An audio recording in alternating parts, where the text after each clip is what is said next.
మొదటి నుంచి గతంలో ఒకసారి జరిగిన ప్రచారం నాగబాబు గారికి హోంమంత్రి పదవి ఇస్తారా అనేది. ఎందుకంటే హోంమంత్రిత్వ శాఖ అనేది చాలా కీలకం.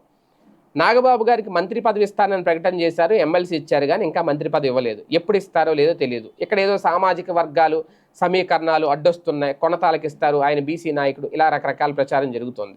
ఓకే, ఆయనకి ఇస్తారా లేదనేది ఒకటి. ఇస్తే మరి నాగబాబు గారికి ఏమి ఇస్తారు? అయితే ఇప్పటికే హోంశాఖ మీద కాస్తంత వ్యతిరేకంగా ఉన్నారు పవన్ కళ్యాణ్ గారు అనే ప్రచారం. హోంశాఖ సమర్థవంతంగా నిర్వహించలేకపోతున్నారా అనేది కూడా ఒకటి.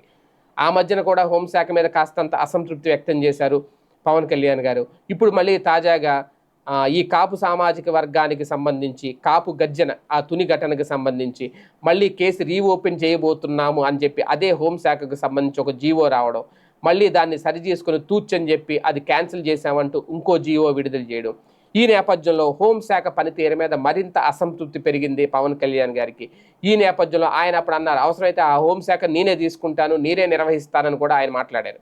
ఆ మాటలు ఇప్పుడు మళ్ళీ వైరల్ చేస్తున్నారు. సో ఇప్పుడు మళ్ళీ ఆయనే తీసుకుంటారా, లేదంటే ఆ హోంశాఖను నాగబాబు గారికి ఇప్పిస్తారా అనేది కూడా ఒక ప్రచారం. ఏది ఏమైనా హోంశాఖ జనసేనకు కావాలనే డిమాండ్ అయితే తెర మీదకు తీసుకురాబోతున్నారట.